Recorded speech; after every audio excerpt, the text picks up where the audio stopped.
السلام علیکم ورحمۃ اللہ وبرکاتہ۔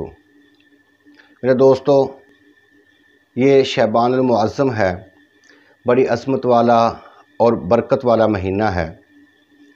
یہاں تک کہ اس مہینے کو سرکار دو عالم صلی اللہ علیہ وآلہ وسلم نے ارشاد فرمایا کہ شعبان الشہری، شعبان میرا مہینہ ہے اور رمضان اللہ تعالیٰ کا مہینہ ہے۔ تو یہ اس مہینے کو اعزاز حاصل ہے کہ حضرات والسلام نے اس مہینے کو اپنا مہینہ قرار دیا، اور جو حضرات والسلام سے محبت کرنے والے آپ کے امتی ہیں ان کے لیے اتنے الفاظ ہی کافی ہیں کہ حضرات والسلام اس مہینے سے محبت کرتے تھے۔ اور پھر سرکار دو عالم صلی اللہ علیہ وآلہ وسلم رمضان کے علاوہ سب سے زیادہ اس مہینے میں روزے رکھتے تھے۔ تو جب آپ سے یہ سوال کیا گیا کہ یا رسول اللہ آپ اس مہینے میں کثرت کے ساتھ روزے رکھتے ہیں، اس کی کیا وجہ ہے؟ تو حضرات والسلام نے ارشاد فرمایا کہ اس مہینے میں لوگوں کے اعمال اللہ کی بارگاہ میں پیش ہوتے ہیں، مرنے والوں کی اجل لکھی جاتی ہے، اور میں یہ چاہتا ہوں کہ جس وقت میری اجل لکھی جائے تو اس وقت میں روزے کی حالت میں ہوں۔ تو اس مہینے میں ایک رات جسے شب برات کہا جاتا ہے، یہ شعبان کی 15ویں رات ہے۔ اس کے بارے میں سرکار دو عالم صلی اللہ علیہ وآلہ وسلم نے ارشاد فرمایا کہ شعبان کی 15ویں رات کو لوگوں کا رزق لکھ دیا جاتا ہے، مرنے والوں کی اجل لکھ دی جاتی ہے، جس نے دنیا میں آنا ہوتا ہے اس سال میں اولاد آدم میں سے ان کے نام لکھ دیے جاتے ہیں، جنہوں نے اس سال میں مرنا ہوتا ہے ان کے نام لکھ دیے جاتے ہیں، اور اللہ تعالیٰ کی بارگاہ اقدس میں لوگوں کے اعمال پیش کیے جاتے ہیں۔ تو حضرت عائشہ صدیقہ رضی اللہ تعالیٰ عنہا کی یہ مشہور حدیث ہے کہ ایک مرتبہ حضرات والسلام میرے پاس تشریف لائے اور پھر جلدی ہی اٹھ کر چلے گئے۔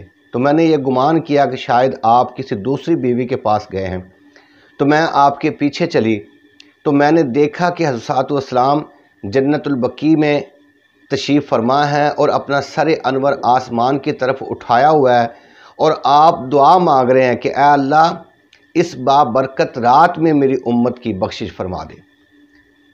تو حضرت عائشہ صدیقہ رضی اللہ تعالیٰ عنہ فرماتے ہیں کہ جس وقت حضرات والسلام نے مجھے دیکھا تو آپ نے دعا مانگ کر ارشاد فرمایا کہ عائشہ تو نے کیا گمان کیا کہ اللہ اور اس کا رسول تیرے ساتھ ظلم کریں گے؟ تو عرض کیا کہ یا رسول اللہ میں نے گمان کیا کہ شاید آپ کسی دوسری بیوی کے پاس تشریف لے گئے۔ تو حضرات والسلام نے ارشاد فرمایا کہ عائشہ کیا تو نہیں جانتی کہ یہ کون سی رات ہے؟ عرض کیا کہ یا رسول اللہ اللہ اور اس کا رسول بہتر جانتا ہے۔ تو حضرات والسلام نے ارشاد فرمایا کہ عائشہ یہ شعبان کی 15ویں رات ہے، اور اس رات میں اللہ تعالیٰ آسمان دنیا پر نزول فرماتا ہے۔ نزول فرمانے سے مراد ہے کہ اس کی رحمت نازل ہوتی ہے، اور بنی کلب قبیلہ کی بکریوں کی بالوں کی تعداد کے برابر اللہ تعالیٰ لوگوں کی بخشش فرما دیتا ہے۔ تو دوسری حدیث مبارکہ کہ حضرت عائشہ صدیقہ رضی اللہ تعالیٰ عنہ فرماتی ہیں کہ حضرات والسلام میرے پاس تشریف لائے اور پھر جلدی ہی بستر سے اٹھ کر نماز پڑھنے لگے، اور سجدہ اتنا لمبا کیا کہ آدھی رات گزر گئی۔ پھر دوسری مرتبہ قیام کیا، وہ بھی مختصر کیا، اور دوسری مرتبہ بھی سجدہ اتنا لمبا کیا کہ فجر کا وقت ہو گیا۔ تو جب آپ نماز سے فارغ ہوئے تو میں نے عرض کیا، میں نے دیکھا کہ حضرات والسلام کے پاؤں مبارک سوجے ہوئے ہیں، آپ کے پاؤں مبارک پر ورم آیا ہوا ہے۔ تو میں نے عرض کیا کہ یا رسول اللہ آپ تو معصوم ہیں، گناہوں سے پاک ہیں، کیا اللہ تعالیٰ نے آپ پر کرم نہیں کیا؟ یا رسول اللہ آپ ساری رات عبادت کرتے ہیں۔ تو حضرات والسلام نے ارشاد فرمایا کہ اے عائشہ کیا میں اللہ کا شکر گزار بندہ نہ بنوں؟ پھر اس کے بعد حضرات والسلام نے ارشاد فرمایا کہ عائشہ کیا تجھے نہیں معلوم یہ کون سی رات ہے؟ تو میں نے عرض کیا کہ یا رسول اللہ مجھے نہیں معلوم، اللہ اور اس کا رسول بہتر جانتا ہے۔ تو حضرات والسلام نے ارشاد فرمایا کہ عائشہ یہ شعبان کی 15ویں رات ہے، اور اس رات میں اللہ تعالیٰ مخلوق کا رزق تقسیم فرما دیتا ہے۔ اولاد آدم میں سے جس بچے نے دنیا میں آنا ہوتا ہے اس کا نام لکھ دیا جاتا ہے، اور اولاد آدم میں سے جس نے دنیا سے جانا ہوتا ہے مرنے والوں کا نام بھی لکھ دیا جاتا ہے۔ تو حضرت اسلام نے ارشاد فرمایا کہ اس رات میں لوگوں کے اعمال اللہ کی بارگاہ میں پیش کیے جاتے ہیں۔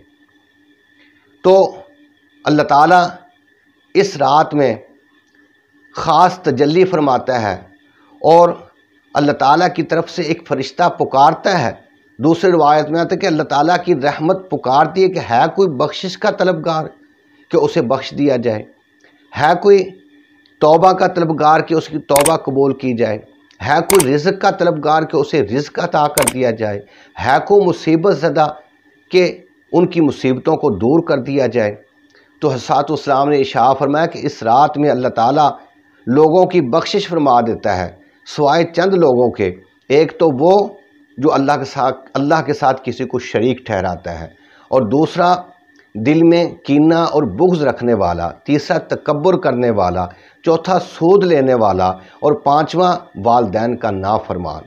اگر یہ لوگ اس رات میں سچے دل سے توبہ کر لیتے ہیں، شراب پینے والا شراب پینے سے توبہ کر لیتا ہے، والدین کا نافرمان اپنے والدین سے معافی مانگ لیتا ہے، سود لینے والا حرام خوری سے توبہ کر لیتا ہے، تو اللہ تعالیٰ اس رات کی برکت سے ان کی توبہ بھی قبول فرما لیتا ہے اور ان کی بخشش بھی فرما دیتا ہے۔ اس کے رات کے علاوہ جب بھی وہ توبہ کریں، دن ہو یا رات ہو، اللہ تعالیٰ کی رحمت بہت وسیع ہے۔ اللہ تعالیٰ کی رحمت اتنی وسیع ہے کہ جس وقت بھی اس کی بارگاہ میں سچے دل سے توبہ کی جائے، اللہ تعالیٰ بندوں کی توبہ قبول فرما لیتا ہے۔ اور کسی شاعر نے کیا خوب کہا کہ ہم تو مائل بکرم ہیں، کوئی سائل ہی نہیں، راہ دکھلائیں کسے، راہ روے منزل ہی نہیں۔ کسی نوجوان نے اپنے باپ سے پوچھا کہ ابا جان شب برات کب ہے؟ تو اس باپ نے بڑے اچھے طریقے سے جواب دیا کہ میرے بیٹے، جب بھی تو سچے دل سے اپنے رب کی بارگاہ میں جھکے گا، سچے دل سے توبہ کرے گا، وہی رات تیرے لیے شب برات کی رات ہوگی۔ تو شب برات عظمت والی، برکت والی رات ہے۔ حضرت عیسیٰ علیہ السلام کے بارے میں نزہۃ المجالس میں آتا ہے کہ آپ ایک پہاڑ پر تشریف لے گئے، وہاں دیکھا کہ ایک پتھر بہت ہی خوبصورت تھا، اسے دیکھ کر حیران ہوئے۔ تو اللہ تعالیٰ نے ارشاد فرمایا کہ اے پیارے روح اللہ، میں تجھے اس سے بھی عجیب چیز نہ دکھاؤں؟ تو عرض کیا کہ یا پروردگار ضرور دکھا۔ تو وہ پتھر اچانک پھٹ گیا اور اس میں سے ایک بزرگ نکلے۔ تو حضرت عیسیٰ علیہ السلام نے پوچھا کہ تم اس پتھر میں کیا کر رہے ہو؟ تو اس بزرگ نے جواب دیا کہ یا روح اللہ، میں اس میں اللہ تعالیٰ کی عبادت کرتا ہوں۔ ارشاد فرمایا کہ کب سے کر رہے ہو؟ تو اس بزرگ نے جواب دیا کہ یا روح اللہ، 400 سال سے میں اللہ تعالیٰ کی عبادت کر رہا ہوں۔ تو حضرت عیسیٰ علیہ السلام نے اللہ کی بارگاہ میں عرض کیا کہ یا اللہ، اس بندے سے بڑھ کر تو دنیا میں کوئی نیک بندہ ہو ہی نہیں سکتا۔ تو اللہ تعالیٰ نے ارشاد فرمایا کہ پیارے روح اللہ، میرے محبوب صلی اللہ علیہ وآلہ وسلم کا جو امتی شب برات میں 2 نفل پڑھے گا تو میں اس شخص کو ان 2 نفلوں کا ثواب اس شخص کی 400 سال کی عبادت سے بڑھ کر اسے ثواب عطا فرماؤں گا۔ تو حضرت اسلام نے شب برات کے بارے میں ارشاد فرمایا کہ اس کی رات کو قیام کرو اور اس کے دن کو روزہ رکھو۔ تو حضرت خواجہ حسن بصری رحمۃ اللہ تعالی علیہ فرماتے ہیں کہ میں نے حضرت اسلام کے 30 صحابہ کرام سے سنا کہ جو بندہ شب برات کو، شعبان کی 15ویں رات کو 100 نفل ادا کرتا ہے، ہر رکعت میں سورہ فاتحہ کے بعد 10 مرتبہ سورہ اخلاص پڑھتا ہے، تو اللہ تعالیٰ اس بندے پر 70 مرتبہ نظر رحمت فرماتا ہے، اور ہر نظر کے بدلے میں اس کی 70 حاجتیں پوری فرماتا ہے، اور سب سے چھوٹی حاجت کیا ہے؟ گناہوں سے پاک ہونا ہے۔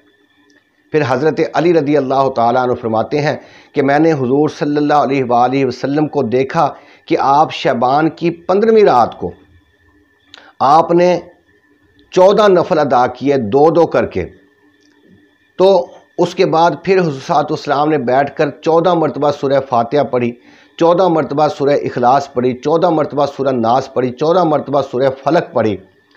14 پڑھنے کے بعد پھر آپ نے 1 مرتبہ آیت الکرسی پڑھی، اور اس کے بعد پھر 1 مرتبہ قرآن پاک کی سورہ توبہ کی آخری آیت چھوڑ کر اس سے پیچھے والی آیت لَقَدْ جَاءَكُمْ رَسُولٌ مِّنْ أَنفُسِكُمْ عَزِيزٌ عَلَيْهِ مَا عَنِتُّمْ حَرِيصٌ عَلَيْكُمْ بِالْمُؤْمِنِينَ رَءُوفٌ رَحِيمٌ۔ 1 مرتبہ یہ آیت کریمہ پڑھی، اور اس کے بعد حضرت والسلام نے ارشاد فرمایا کہ اے علی، جیسا میں نے کیا ہے اگر کوئی بندہ ایسا عمل کرتا ہے تو اللہ تعالیٰ اس شخص کو 20 مقبول حج کا ثواب اور 20 سال کے روزوں کا ثواب عطا فرمائے گا۔ اگر کوئی شخص 8 رکعت نفل پڑھتا ہے 2 کر کے، اور ہر رکعت میں سورہ فاتحہ کے بعد 10 مرتبہ سورہ اخلاص پڑھتا ہے، بعض روایات میں آتا ہے کہ 11 مرتبہ سورہ اخلاص پڑھتا ہے، اور ان 8 نفلوں کا ثواب حضرت والسلام کی بیٹی حضرت بی بی سیدہ فاطمہ الزہرا رضی اللہ تعالی عنہ کو ہدیۃً پیش کر دیتا ہے۔ تو حضرت بی بی فاطمہ الزہرا رضی اللہ تعالی عنہ کا یہ فرمان ہے کہ میں اس وقت تک جنت میں قدم نہیں رکھوں گی جب تک کہ اس بندے کی شفاعت نہیں کروا لوں گی۔